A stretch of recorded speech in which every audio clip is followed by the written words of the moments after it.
স্কুলে পড়ে? জেলা স্কুলে? আপনার ছেলে? ছেলের নাম কি?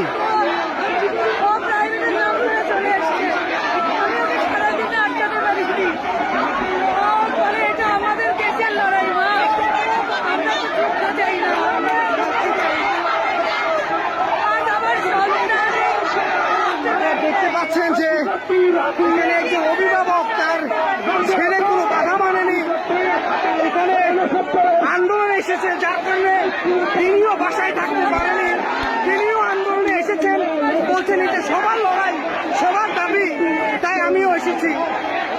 আপনার নাম? সুবর্ণা চৌধুরী। বাসা কোথায় আপনার? মালিবাড়িতে।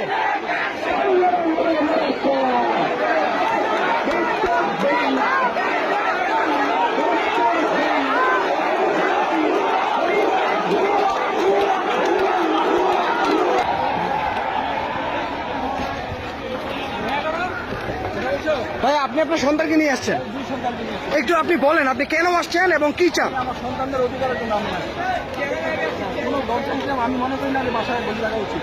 সবাইকে এখানে মানে আসার জন্য আহ্বান করছি আমি সবাইকে।